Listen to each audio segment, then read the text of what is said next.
The story of the UK is an economy that has got real momentum. What is broken can be repaired. What is ruined can be rebuilt. UK inflation is becoming much more homegrown. We have huge potential as an economy in the UK. This is a time to tell Israel there is a path to peace. Our plan for the British economy is working, but the work is not done.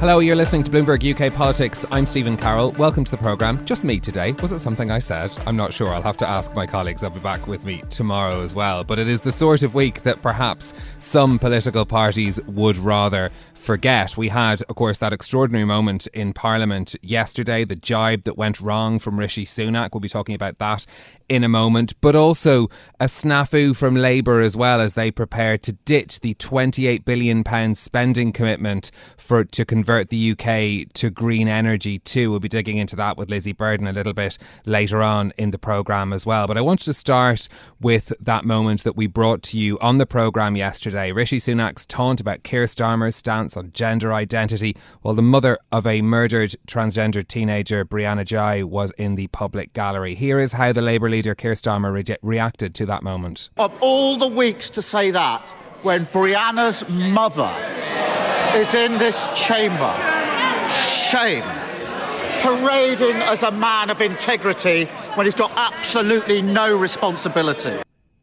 Rishi Sunak didn't apologise, but went on later to pay tribute to Esther Ghey. To demonstrate the compassion and empathy that she did last weekend, I thought demonstrated the very best of humanity in the face of seeing the very worst of humanity, and she deserves all our admiration and praise for that. Well, this story continuing to dominate the political agenda today as well, and to talk us through the fallout from that, we're joined by our UK government editor, Stuart Biggs. Stuart, this moment stood out. I think we all took a pause when it happened in yesterday's Prime Minister's questions. How much trouble is Rishi Sunak in over it? Well, it was one of those political moments that kind of that sort of set the tone for a long period of time. You know, it was jaw-dropping in the House of Commons that this was said at that particular moment, and it's important to sort of point out that while the initial reaction was obviously opposition MPs demanding apologies and that kind of thing, there are Conservative MPs who are also deeply uncomfortable about what was said. And even this morning we heard Leader of the House of Commons Penny Mordaunt suggesting that Sunak might reflect on his language. And so it's certainly one of those a major moment. It's interesting that again this morning Prime Minister Rishi Sunak declined to apologise for the comment. So what we heard is that the team did discuss in the immediate aftermath of Prime Minister's questions that there were people suggesting that a quick and proper apology would be the best way to move on from this. But by mid-afternoon, it was clear that the government, that they weren't thinking of this. And the business secretary, Kemi Badenoch, came out and accused Starmer of playing politics with the issue. And that's the line that Sunak took again this morning with reporters, that he said that this is the worst of politics, and accused Starmer of playing politics with an emotive issue. So obviously, there's a high degree of defensiveness in terms of how to respond to this moment, and the repercussions will reverberate. I mean, you're not the Prime Minister. It'd be great if you were. It could be a really interesting conversation. But I'm interested in, why not? Why not just apologise? What could be the political strategy here that they feel like that it's not worth him just saying sorry for what was, at the very least, slightly inappropriate? Well, we could certainly look back to past statements and past commentary from the Conservative Party about why there is no apology apparently forthcoming. Is that, the party does want to raise we call them culture war issues, but these sort of emotive issues in our politics, and they want to use that. They've said that they want to use those issues in a way that puts Labour on the back foot as we run up to this general election. And so they've obviously done their research about the opinions in their base and opinions they've done study groups and that kind of thing. And we've heard Sunak criticised Starmer for his views on gender identity many times, and I think some people have made the point since the Prime Minister's questions yesterday that on another Prime Minister's questions, this comment would have passed as one of the normal attacks. Yes, and it was a clearly rehearsed line. It was a pre-rehearsed line, and he delivered with glee. And yes, and it wasn't until afterwards, and the timing was made clear to him that you could sense that the tone changed and the tone was quieter, and the atmosphere in the Commons became much more heated. Obviously. Does this feel like an issue that's going to go away? Is this something that's going to become a bigger problem for Rishi Sunak? With his party, you can see influential figures rallying around this approach, and they want to fight the election on this ground. They think that it's uncomfortable ground for Labour. There's a counter view, and Luke Trill from the More in Common think tank made this point yesterday, that regardless of people have strong opinions on some of these issues, regardless of where they stand on these issues, people don't like to see crass attacks and this kind of language around these issues. So, the counter argument for going this way into an election is that it actually might put voters off. And so that is the calculation that the Tories will be making. Yeah, and I mean, you use the word crass, and that's a word that was also applied to another incident earlier this week when the Prime Minister bet the television presenter Piers Morgan £1,000 that one of his Rwanda deportation flights would take off before the election. Rishi Sunak was accused of being out of touch with ordinary people, given the size of that bet in a cost of living crisis. Is this Rishi Sunak cracking under pressure? Is he now becoming gaffe prone?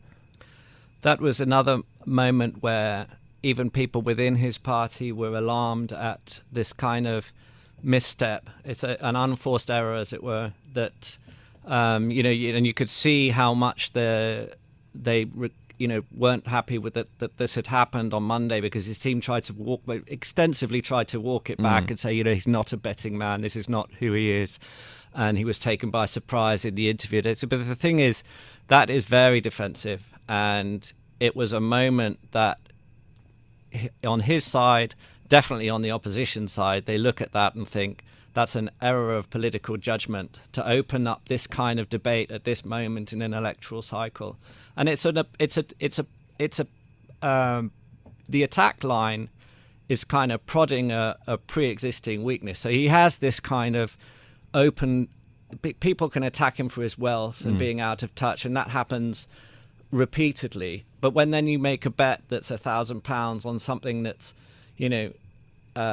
a very emotive issue like this, like asylum seekers and refugees and small boats, these are very emotive issues, and then to sort of play into that attack line so openly, people who want him to, even people who want him to succeed and to win the election, are thinking that's not really the way to go about it. Yeah, and I mean, if you think about the importance that Rishi Sunak and the Conservative Party have attached to that policy and all of the political capital they've expended on it, it's also something quite frivolous, which then, I suppose, cheapens the gravity of that issue. There's been plenty of criticism of that policy, both legal and political, but the idea that it would then become something that you can make a bet about in a sort of carefree way in an interview seems to shift the gravity around it. And this is what frustrates even his supporters, in the sense that the party had a plan this week, and the plan was to start releasing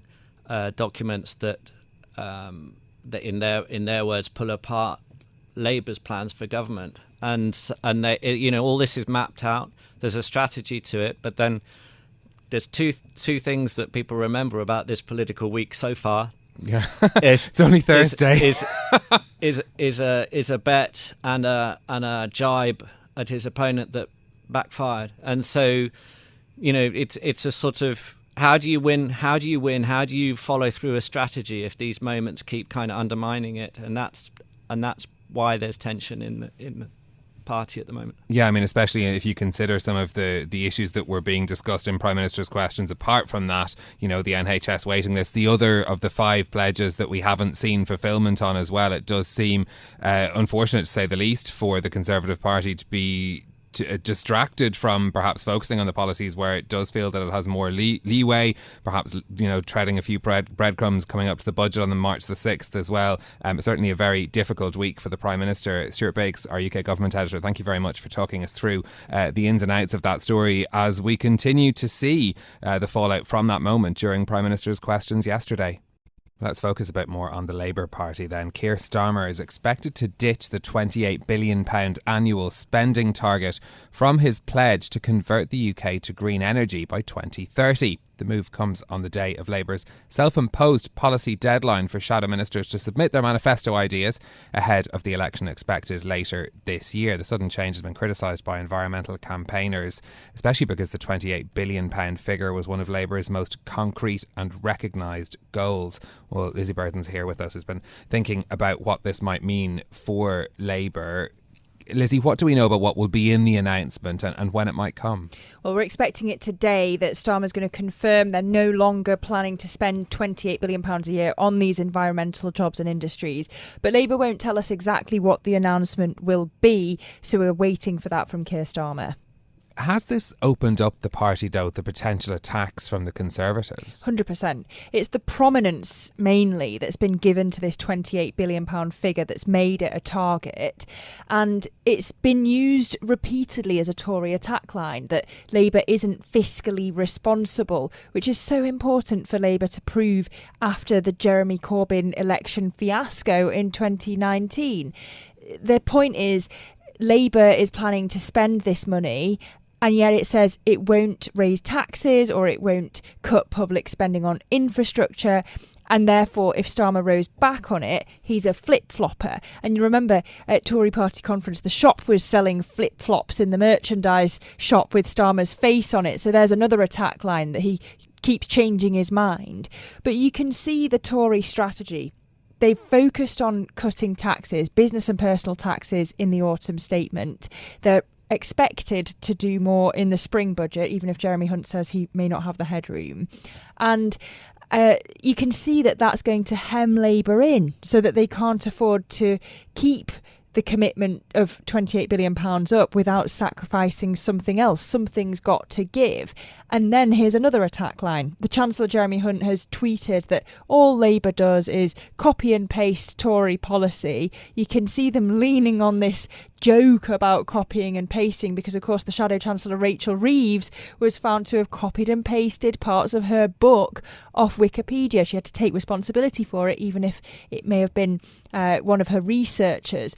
But this whole £28 billion attack line, Sunak tried to land it at Prime Minister's questions yesterday. I know you covered it on the episode, but it all got overtaken by Sunak's trans jibe in front of the mother of the murdered trans teenager. And they kind of lost this goal to attack Labour on its fiscal plans. Yeah, and how important is this policy, Lizzy, to Labour supporters? Well, you have to ask, actually, whether green jobs are front of mind in the short term for the election. It may be important down the line, but are they willing to sacrifice spending on the NHS? Are they willing to sacrifice tax cuts in a cost of living crisis? You have to ask whether actually it's politically necessary and expedient even from Labour to just rip off the bandage now and drop the policy. It was first announced in 2021, then it was rolled back in June last year, Labour saying that they were planning to ramp up towards £28 billion a year in its second term in office. And they've been able to kind of blame the government for damaging the economy and not leaving them enough money. But since then, Starmer's top team's been vague. They've been tight-lipped about the commitment. And as we get closer and closer towards the election, you have to wonder whether today in this announcement, this is the moment where they just draw a line under it and move on. Because you'd also wonder that, Labour is targeting younger voters in this election as well. And we know that climate is a bigger issue for younger voters as well. And there's the sentiment behind this too. It's not just about the money. It's about the idea that Labour is willing to make a big policy stance and make that big policy stance green. Is that going to be a concern for Labour if they're pulling back from at least that impression they were giving with this package? That's what we're going to find out today. Can they afford to have that principle in 2024? Because, of course, it's a contrast too with the Conservatives after they've pulled back on some of their green targets as well. And you'd think that Labour would be trying to distinguish themselves somewhat and put themselves forward as the party that could lead on those issues as a point of distinction. So it'll be very interesting to see how Keir Starmer tries to thread that needle with that announcement. But for now, our UK correspondent Lizzy Burden, thanks so much for talking us through that story. Well, another policy that Labour has been focusing on this week is the launch of its proposed Race Equality Act. The event was timed for Race Equality Week here in the UK. The proposal would enshrine equal pay rights and mandatory pay gap reporting in law. That's something the Trade Union Congress, among others, have been calling for as well. This is one of the topics that's going to be discussed at the annual Ethnicity Pay Gap Conference tomorrow. And joining us to discuss is Dianne Greyson, founder of the Ethnicity Pay Gap Campaign and organiser of tomorrow's conference. Dianne, thank you for joining us on Bloomberg UK Politics. Can you talk us through the scale of this issue? How prevalent are the income differentials when it comes to ethnic minorities? Well, just to give an example in terms of what brought me to this point in time. So in 2018, it was reported that there was an ethnicity pay gap of £3.2 billion in the UK. So, I mean, that in itself shows you the magnitude of the issue. And depending on, what ethnicity you are, being Black, Asian or ethnic minority or another minoritized group, will dictate, in terms of percentages, what type of percentage of difference that there will be. And it can be anything from 25% if you're a Black woman, or it could be 24% if you're a Bangladeshi woman also. So, it is quite rife and it is very broad in terms of the difference. What sort of difference would information make in this if there was an onus on companies, as is being proposed, to report the differentials in pay for people from different backgrounds in the same way that there is an onus to report the gender pay gap? What difference would that make? It would make a lot of difference. And I think there's information, but the thing is that the information that is coming out from various areas, and it's not necessarily clear. And yes, we have had the government guidance, but I do wonder whether organisations actually understand what it is that is required from them. So I think there's a lot of education that needs to happen in terms of getting people to understand. And it's not necessarily about the mean and the medium, you know what I mean? Because that will give you one picture. It's more to do with the representation within the organisation. So, are Black, Asian and other minoritized groups represented right across the board? Or is it only at the lower end of the board? And these are the things that really need to be addressed. What have your engagements with policymakers, with MPs, with the government been like on this issue? I know it's something that you've been working on for some time. Yes. Well, the campaign's been going for 6 years. So yes, for quite some time. Engagement at policy issue has been zero from the government, I would say. Unfortunately, I have been invited to some round table discussions in Parliament buildings, and that has been various parties have a discussion about gender. And the reason why they invite me, because obviously the gender pay gap affects Black women, but not only that, the ethnicity pay gap affects Black women, Asian women and other minoritized women. So, there's a two-pronged attack. So I've been invited in that regard, but I'm yet to hear anybody or get somebody to actually have a conversation with me to say, right, I'd like to have those types of deep discussions in terms of policy. I'm waiting for that call. Okay, and hopefully the politicians are listening and will be able to call you and follow up on that as well. I wonder, apart from the reporting issue, and of course you've outlined very clearly the importance of that data, There are anti-discrimination protections in law already. What other legal steps are needed, in your view, to address this? I think legally, the Equality Act needs to be a bit more robust to make sure that those who do bring those types of claims are confident that they are going to be listened to, and that their challenge is addressed accordingly. Because I'm concerned that the Equality Act is not quite enough to be able to get people to think, right, if I bring a claim regarding the ethnicity pay gap, guaranteed, the evidence is there, so there's no disputing it. So if somebody's saying that I'm getting paid and they can show that there is a discrepancy in pay, that if I do this, that guaranteed, I'm going to win this claim, because clearly the evidence does show that. I'm not quite confident that the Equality Act can do that for them. Okay. What do you make of the proposals we've seen from Labour on this issue? They are interesting proposals, but personally for me, it's about the detail. It's great to see. One thing I have been saying is that it's actually great to see somebody put down that there is a plan. That's the first thing. In 6 years, I've never seen that. But one has to say, okay, I'm happy to see the plan, but I want to see the detail behind that and how that really is going to be impacted. And I would like to be included in any discussions around that. Bearing in mind that I've been doing this for 6 years, it would be helpful to help to shape that angle. Because one thing I always have said is that the data, yes, is extremely important, but what is even more important is the people behind that data and recognising their voice. And I know that the Shadow Equalities Minister, Annalise Dodds, is coming to your event tomorrow. I wonder, what would you say to the current Equalities Minister, Kemi Badenoch, who says that extending equal pay rights to ethnic minority workers would set people against each other and become a bonanza for dodgy lawyers? My response would be, she's wrong. That's all I have to say. She's wrong. Again, there is a human aspect to the situation, and we're in a particular environment where people are struggling. And I think, one has to step off one's high horse and recognise the people behind this.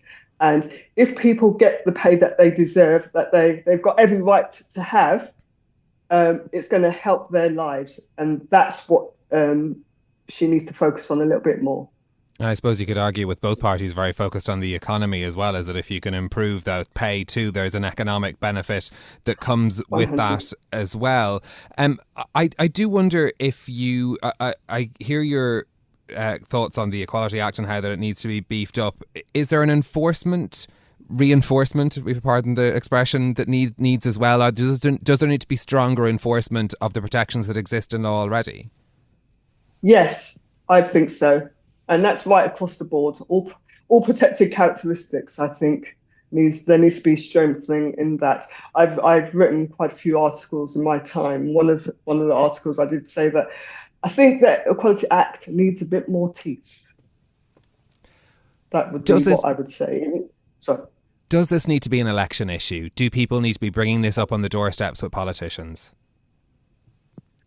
I would say yes. As I said, the ethnicity pay gap affects people, and people go into government to serve the people. So if you're going to serve the people, you need to bring these issues up and explain how you feel that you can combat these challenges that are occurring to make sure people are being paid fairly. After all, it is a human rights issue to be treated fairly. Ahead of your event tomorrow, for people who are attending or those who are following the issue, what's the one key message you'd like people to take away, that you'd like the likes of Annalise Dodds to hear on this issue? I want them to know that the ethnicity pay gap analysis can be done and should be done. And not only that, it's about trying to make all efforts to close the gap. So there is no gap. It shouldn't happen. It shouldn't be there. So I think I want people to feel confident to know that there is a way forward, and we should all be working together to make sure we can make a difference in people's lives, so they can be paid the pay that they should be given. Are you optimistic for change? You have to be. You have to be optimistic. As I said, I think I've repeated this quite a few times. I've been doing this for 6 years, and I've got to believe that there's going to be change. Because if I didn't believe it, I might as well, hang up my boots now. Okay, Dianne Greyson, thank you very much for joining us, founder of the Ethnicity Pay Gap Campaign and organiser of the conference on the issue tomorrow as well. We wish you the best with it too. That is it from us for today. If you like the programme, don't forget to subscribe. You'll find us on Apple Podcasts, Spotify, or wherever you listen, and give it 5 stars so other people can find it as well. This episode was produced by Tiwa Adebayo. Our audio engineer was Maruf Hussain. I'm Stephen Carroll. We'll be back with more tomorrow. This is Bloomberg. Bloomberg UK Politics. Listen weekdays at noon on DAB Digital Radio in London.